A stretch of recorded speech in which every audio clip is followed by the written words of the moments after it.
Tugenda kulaba ku butambi bw'ekiseegu. Enjogera ku butambi bwa Yugi Extra Media gwe mumanyi obulungi owa TikTok, teekako ne muganzi we Nantongo. Ono nno Nantongo baafunyemu obutakkaanya.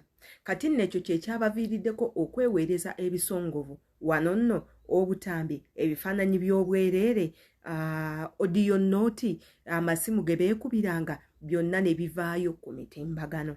Yugi Extra Media yanyiize nnyo olw'ensonga ezimu. Wabula ate nga ne Nantongo alaga yanyiize nnyo ku lw'ensonga ezimu. Tugambe nti bano omukwano gwe gubasumbuwa busiru oba kweraliikirira. Ebintu bino ebigenda mu maaso mwenga abaana bawala temubyeraliikirira. N'oyagala omusajja bwe mufuniramu obutakkaanya, omusajja n'ajjayo ebifaananyi byo n'abikuba ku social media, n'ajjayo obutambi bwe bw'ekiseegu n'abukuba ku social media. Nze mbadde mmanyi bikoma ku bali naye ne Yugi Extra. Yenze Sheila Adita, subscribinga ku YouTube channel yange, commentinga manye endowooza yo, nsangayo ku mikutu emirala nga TikTok, Facebook, Instagram, osobola okunkubirako nga weeyambisa link gye nteeka mu comment section. Katugendeko mu butambi bwa Yugi Extra Media ate era tubeere nga tukomawo. Kozesa just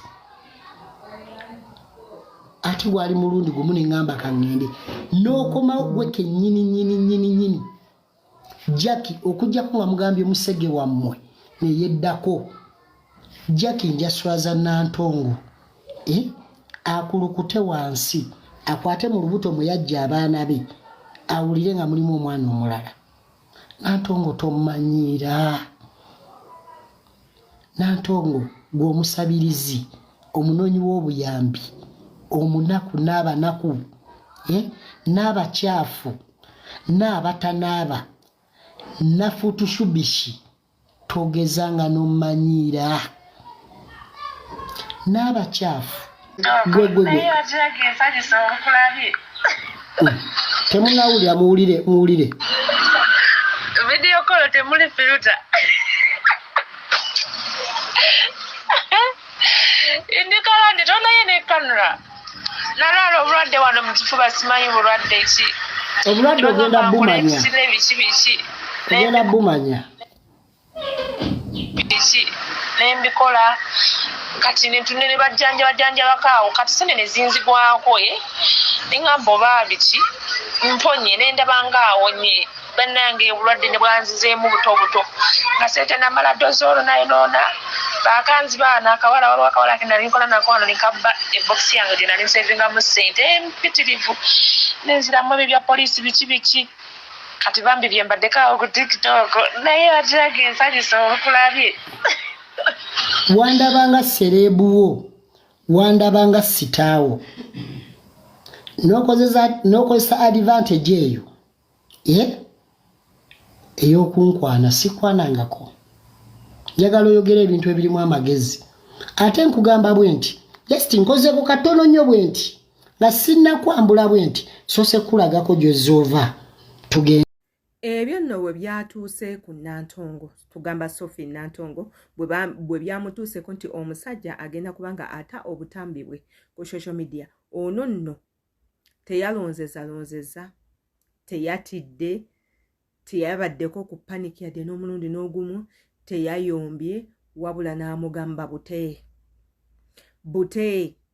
Ng'ebyo obijjeko Yugi Extra Media atugambye ennyumba yo yonna eri mu kamera, ate era nga wano yali agenda mu maaso n'okulaba buli kimu omukyala kyakola mu nnyumba, mwe muli okunaaba, mwe muli mu mbeera ze eza bulijjo, ne bw'aba afuuye amulaba, ne bw'agenda mu kinaabiro kufuka aba amulaba, ne bw'akyusa ngoye. Mu ekyo omubiri gwa Nantongo gwonna amanyi we gufaanana, amanyi ekituli we kiri nga kiri kabina, amanyi enkovu weeri, amanyi embalabe we yamera, amanyi we walungi n'ewatali walungi. Wabula Nantongo bineeno teyabitidde era yamugambye ebigambo nga bino. So demugamba nti stop mwabadde muwagawa kati nange mundeke kati njagala ave gyali ajja abeeko kyankola yagambye okumpangira ababbi yagambye okuta nuduzi kyogamba busolo ki bwogenda okutogwange bwabaka azini obusolo obugantu yagala kuta nuduzi tebuba busolo kati kyogamba obusolo bwogenda okutambu kigenda bakipya nnyo abantu bagenda mukwano susu twamulabana badda oba yagala nze nsobola n'okubyeteera osaaga bampita Nantongo gwe ebyowoza nti olina abaana nange nina abaana ate abange saabasaasanya bamusajja ogwo yogo so jangu mpola anazi natakumba. Obwo obutambi bwa Nantongo mubuwuliriza bulungi nnyo. Ekibuuzo kiri nti oyizeemu ki mu butambi ng'obwo?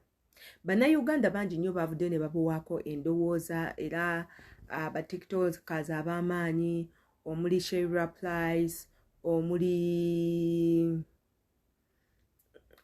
Chicken omuli Louis Light n'abawala abalala bavuddeyo ne babanga bakomentinga ku butambi nga buno era nga bangi balabikiddwako nga basaba Yugi Extra obutakola kintu nga bwe kiti kuba kigenda kuba kya buswavu kigenda kuba kya busiru nnyo.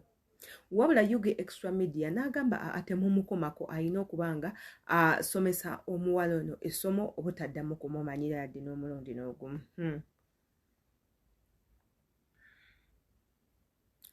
Mulowooza ebintu by'okwegatta tebituuse bbeera byanzikiza? Nange kanze ku sayidi ya Donasia.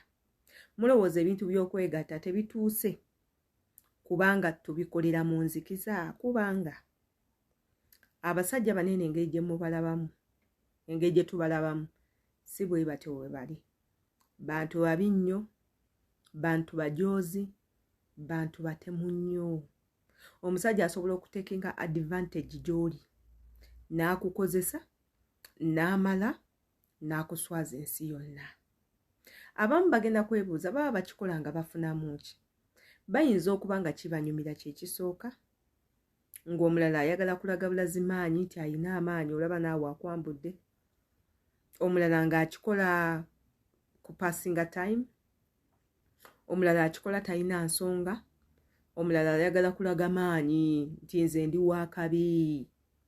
Ate jjukira bambi ffe abakyala ekitonde ekikyala banaye Katonda yatutonda bubi. Bye tulina byonna byonna ku mubiri bisanyusa abasajja n'ate kye bakozesa ng'ekyokulwanyisa kyaffe.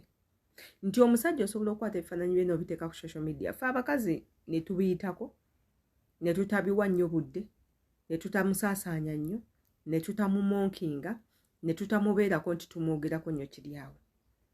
Naye gwe omukazi ebifaananyi bye olufuluma oba ofuuse kisekererwa, tewakyalina muntu yenna addamu kwegomba, abantu baba bakwogerako bibi byereere, abantu ne bakuvumirira ne bakujajinga olw'ensonga you are a mother. Oyinza okuba nti tolina baana at a particular time ekyo we kituukiddewo, naye there is a time gwe wejja okutuuka nga you're someone's mother, you're someone's wife. Ebifaananyi ebyo bijja tuukisa biveeyo and ojja kuba tolina ngeri gyakwebuuzaako yonna eri mwami wo. Nga the only thing left igwe obulamu bw'okubeera nga buli scattered by someone else, oba obulamu bw'okubeera ng'omuntu abujolonze gwali oyita mukwano gwe, gwali oyita laavawo n'ebintu ebirala. So abaana ab'obuwala bwe tuba twebaka n'abaana abasajja tusengejjemu, tukimanye n'okukimanya nti tebatuwetaaga nnyo, batukozesa bukozesa naye tebatwetaaga nnyo. Kyetaaga musajja nga mukulu nnyo mu myaka okwagala omukazi n'asigala nga akwekuumiddeko ng'atya n'okukosa. Yenze Sheila Adita, kammanye endowooza yo ku butambi nga buno eno. Mbagala nnyo. See you in my next video.